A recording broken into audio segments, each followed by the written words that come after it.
So, in 1848, a specter is haunting Europe, and that is the specter of communism, according to Karl Marx. Now, during this period of time, and arguably now, there are two distinct social classes. One holds the balance of power, and one is virtually enslaved by them. The bourgeoisie, on the one hand, controls the means of production. They control how labor is used, how labor produces during the industrial age in which they inhabit. Now, the proletariat, though they provide all the means of these bourgeoisie to gain their wealth, receive very little in the end. They're actually working far more than they need to for what they are producing. And that extra is called surplus value.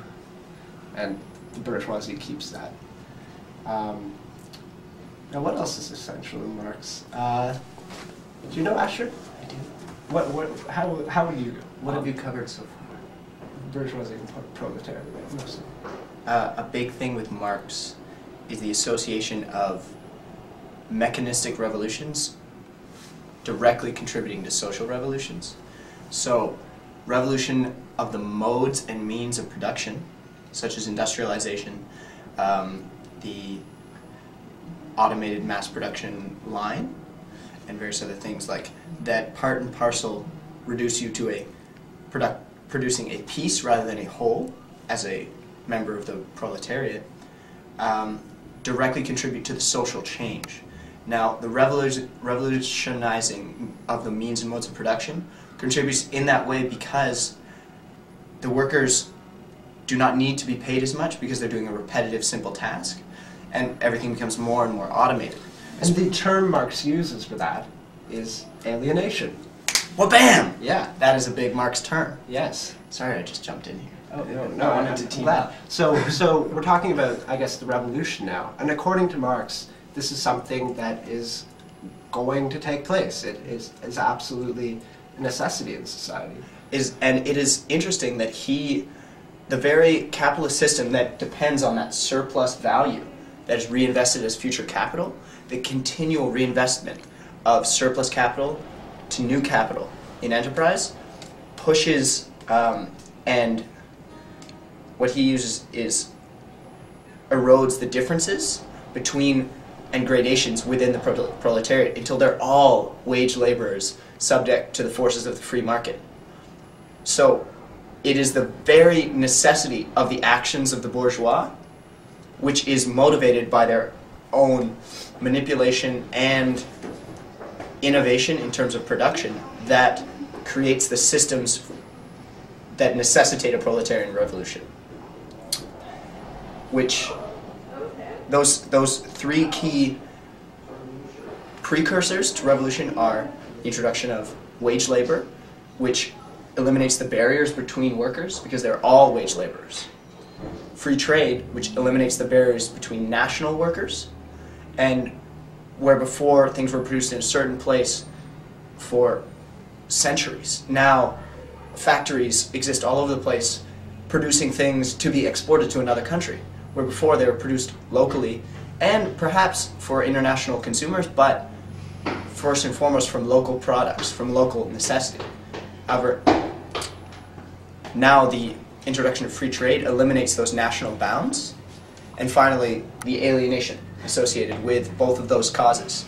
You are alienated from the bourgeoisie as a united international proletariat, and the first hallmarks of that coming revolution are workers' cooperatives or trades unions, which have an international basis. I think that's nicely put. Now, does he speak of what his ideal communist society is in the Communist Manifesto, or is it more of a call to arms of the workers to gain this consciousness of them being oppressed and enslaved by the bourgeoisie. It's always important to note that no, he does not, Mm-hmm. and what the word manifesto actually means.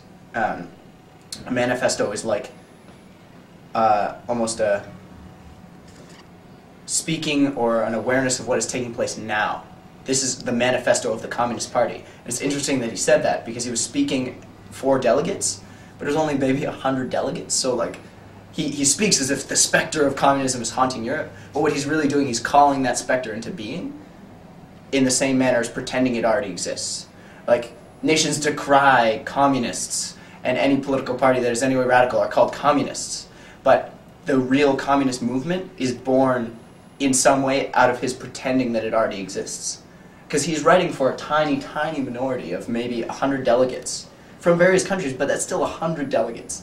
Maybe in total representing, like, this is a very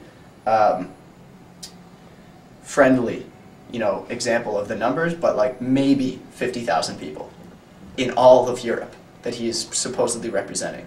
But he's only speaking to 100. This might be pushing it, but could we compare it to the Egyptian god who created things as he named them? In a manner, that's also the creation of Yahweh as well. Let there be light, and there was light. It's not think about light, and there's light. But creation by enunciation, somewhat. But it's more like he's a little guy in a fight who's grandstanding, talking so much shit that people actually think he's tough.